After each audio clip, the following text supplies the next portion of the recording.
All right, speaking of self-snitching, you just did a video about this situation with Miko Worldwide, and this is probably one of the most shocking examples of self-snitching I've seen in recent memory, where basically some gangsters dudes that Miko Worldwide had done videos with, they fucking what's the guy's name?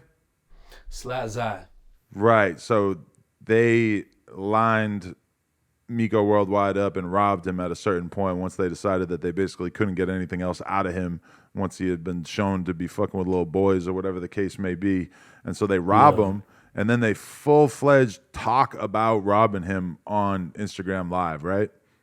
Yeah, so they more or less made a video saying whatever, he ended up in their city, Chattanooga, Tennessee. They took his fucking chain, they took his YouTube plaque, they took his gun, and they wanted to sell me the video. They named me China Mac, No Jumper, and I think DJ Academics, and they were willing to sell the video of them actually doing it. But in that video, they were just holding up his stuff, like, yeah, we took all this shit.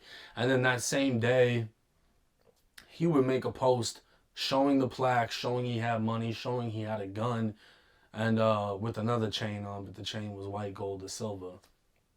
So it's pretty crazy. But going into the paperwork, it actually states that the police didn't arrest them for the video. They arrested them because Miko went to the police station and reported the robbery.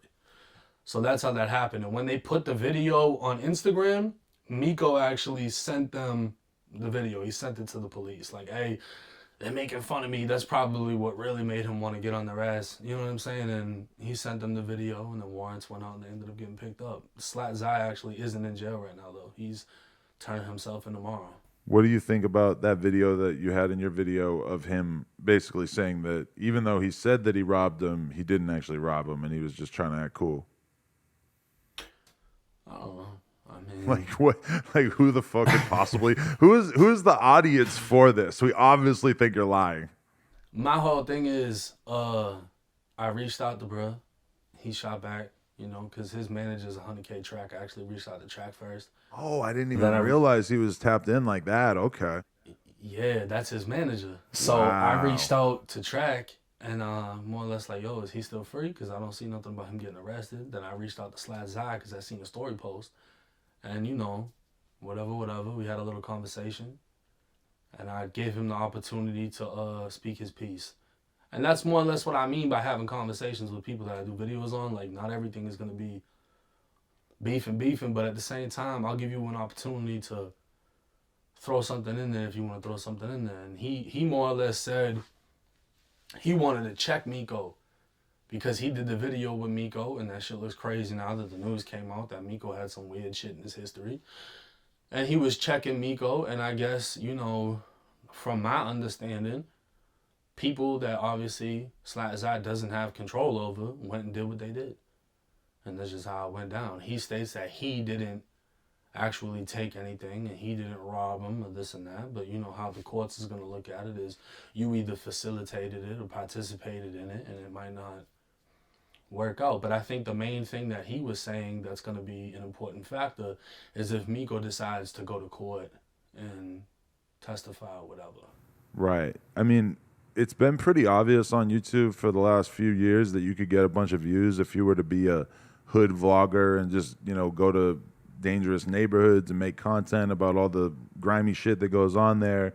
It's pretty crazy seeing this Miko Worldwide thing play out because you got a guy who apparently has this fucked up legal history and then also is apparently down to snitch on someone who does something to him. So it's like this is almost like a much smaller scale Takashi 6ix9ine learning lesson It's for people. Like, don't just allow motherfuckers to come up in your shit that you can't Yeah, trust. if you had to like write down the qualifications for who you would be willing to have in your hood, he would fucking not be somebody you would consider because I mean, bro, it came out that he was arrested for aggravated assault and aggravated sodomy on a 17-year-old boy out of Georgia that him and another grown man ran a train on.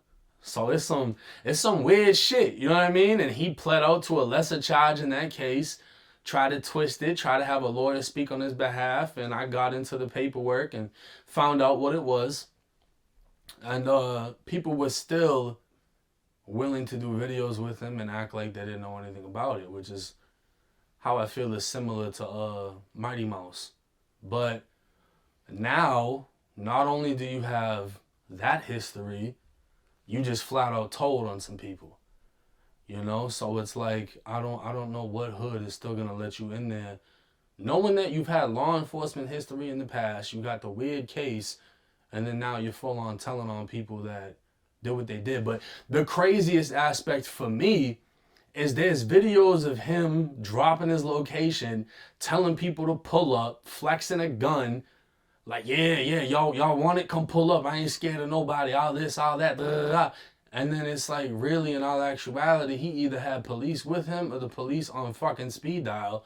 You know what I mean? Like, the second you pull up, he's calling them and putting the police on you.